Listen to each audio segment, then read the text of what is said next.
Hi, welcome back to our IELTS speaking lesson. My name is Kara, and in today's lesson, we'll be looking at part 3 of the IELTS speaking test. Specifically, we're going to look at different question styles and how to give a good speaking answer in part 3. But before we do that, let's quickly look what happens in the IELTS speaking part 3.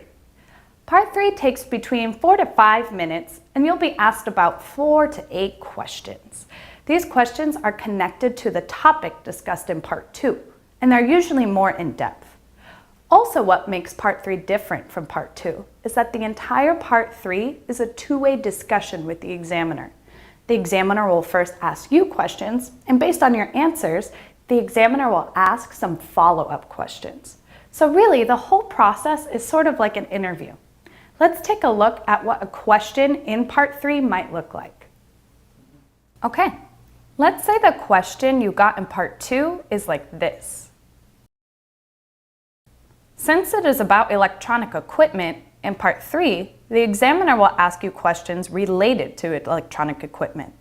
Here is a list of questions the examiner might ask you. First, the examiner will say, "We've been talking about electronic devices. I'd like to discuss with you a few more general questions relating to this topic. First, let's consider what are the most popular electronic devices in your country at the moment?"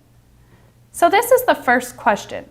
Then the examiner is going to ask more questions that are also related to electronic equipment. For example, what devices do you think will be popular in the future? Do you think people spend too much money on electronic devices? In what ways can electronic devices make our lives harder? What would the world be like without computers? Should children be taught to use computers at school? So these questions are just an example of what you might encounter in part 3. They can be about the internet, about advertising, companies, so on and so forth.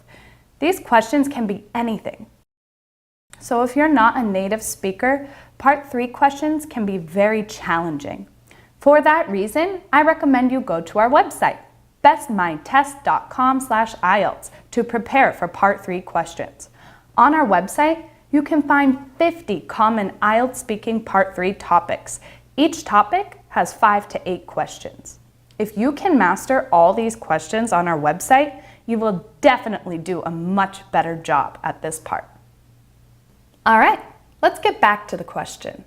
If you have prepared for the IELTS speaking part 3 before, you might think that these questions are a little unpredictable, and it's hard to prepare for them.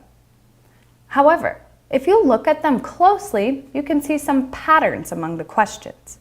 Knowing these patterns will be really beneficial to you because you can structure the answers based on the patterns. So let's take a look at the patterns together.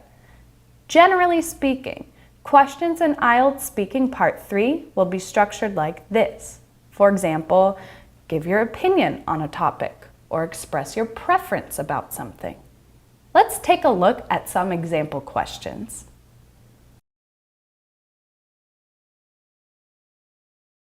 Maybe the examiner will ask you to give your opinion on a topic, such as, "What's your opinion on companies checking job applicants' online profiles?" Maybe they will ask you to express your preference, like, "What do you think is better for you, home cooking or eating out?" Maybe they'll ask you to talk about people or things in your country, such as, "Do people in your country spend a lot of money on their education?" They can ask you to talk about causes and effects, such as, "What are some of the causes of water pollution?" Maybe you'll compare and contrast two things, like, "What are the differences between living in the city and the countryside?" Maybe they'll ask you to make a prediction on something in the future, like, "What do you think cities will be like in 50 years?" Maybe they'll say to make a comparison with the past, like, "How are education priorities today different from those in the past?" Or maybe you'll talk about a hypothetical situation, such as, "If you could live in any city you want, where would you choose?" Or maybe they'll ask you to provide solutions to a problem, such as, "How can traffic be reduced in a city?" So all of these question styles are what you could encounter in part 3. It's important that you prepare for these question styles if you want to do a good job. Now, I'd like to show you how to structure answers based on these question styles. Keep in mind that the answer structures we are going to show you are only to help your brain have a clear picture of what you want to say, so you won't feel nervous and your answer will be long enough and stay organized. However, you don't necessarily have to follow them as long as your answer is on topic and can showcase your English proficiency. Also, there is no set word limit for a good Part 3 answer, but it shouldn't be too short. Too short and you'll have failed to develop your answer properly. As a rule, to get a high score, your answer should be about 5 to 8 sentences. All right, let's get started.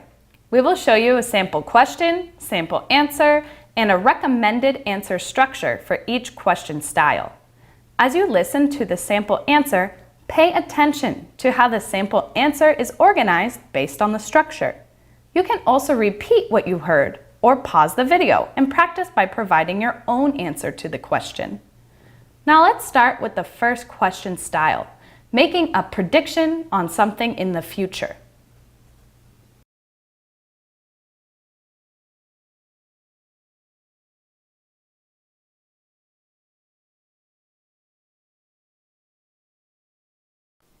I think cities in the future will be more densely populated. At the same time, people will still require transportation, so I think the transportation in future cities will be more modern, fast, and convenient. In fact, I think there is a growing trend across the world of futuristic cities emerging where transportation is becoming more convenient to meet the growing demands of the population. This trend will probably grow going forward. I personally like this trend as more futuristic cities will emerge. A good example of a futuristic city, I'd say is Tokyo, where people have access to clean transportation and live in compact spaces like high rises.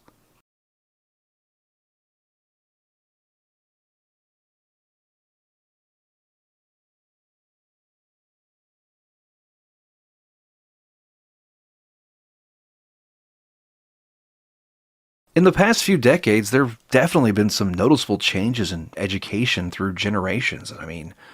Most notably, students today can no longer be punished physically by teachers, while in the past, that was pretty common. Another way that education has changed is teacher-student interaction. Today, it's more normal to see students answering questions and having discussions, while in the past, the teacher simply lectured, and the students listened silently. Overall, I think education is making progress in my country.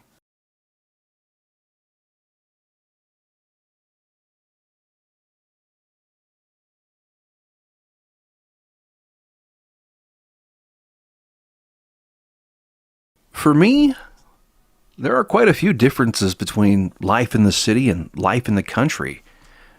Life in the city and in the country is vastly different. First of all, the way people interact with each other is different. For example, in a small town, people usually wave to say hello and notice strangers in town. Not in a big city. Most people ignore each other and try to give each other space in public.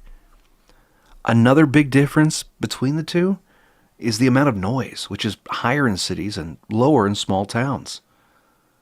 Overall, life in both places varies.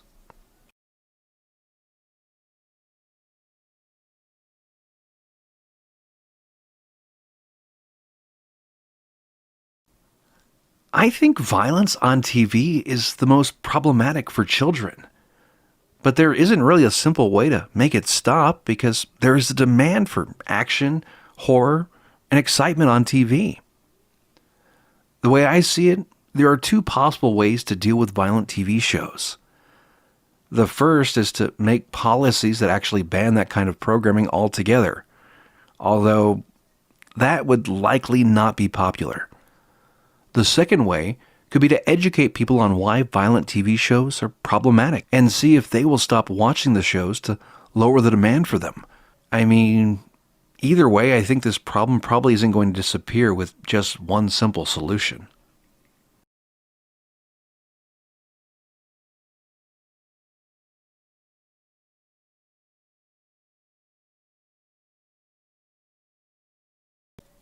Water pollution definitely has more disaster effects on our health. From what I understand, water pollution is caused mostly by human activity. So it seems like the likely source of water pollution would be factories, runoff from farms, sewage from cities.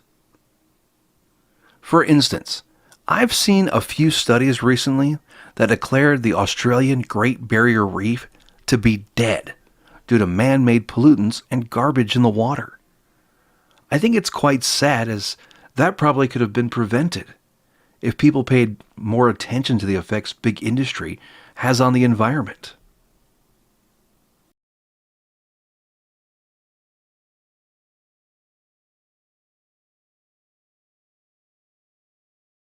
As far as I know, watching TV is probably one of the most popular pastimes for people in my country. For example, in the evening, almost every home I pass has the TV in the living room switched on, and families will be sitting around together watching shows.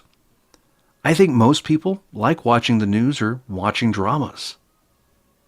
As for me, I also watch quite a bit of TV when I'm at home. For instance, I watch sitcoms on Friday nights after work. I guess other people in my country probably do the same thing as I do. Okay, I hope you found these answer structures helpful. Remember, these answer structures are only to help you give a clear and organized answer. As long as your answer is long enough and demonstrates your English proficiency, you'll be good to go. All right, we still have 3 more question styles to look at. Give your opinion on a topic, express your preference, or talk about a hypothetical situation.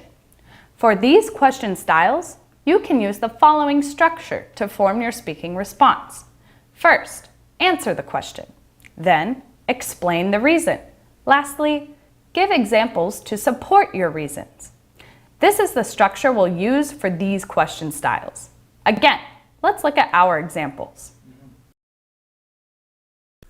If you ask me, yes.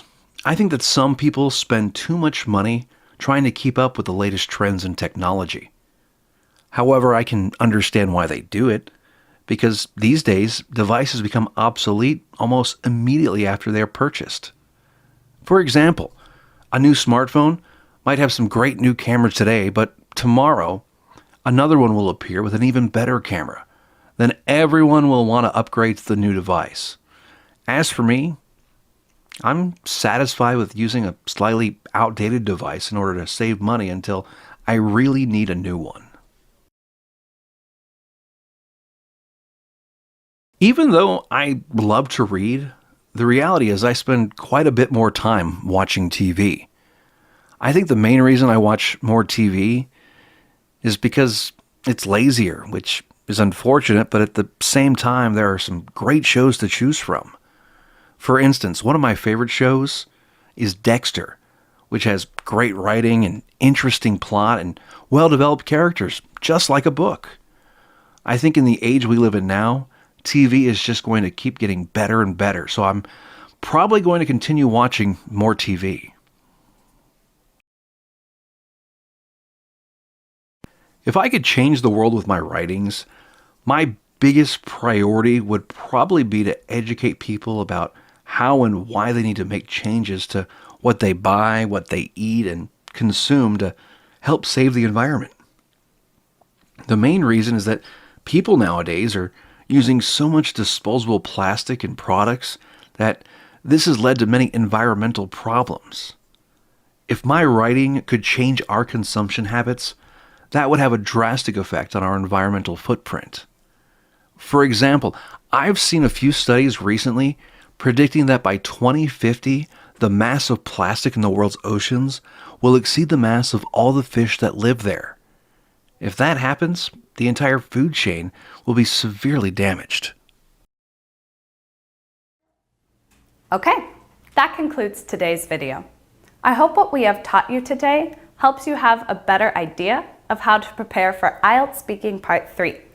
But the secret to getting a higher score in Part 3 or the entire speaking section is all about practicing speaking. Again, I recommend you go to our website and practice questions we have prepared for you.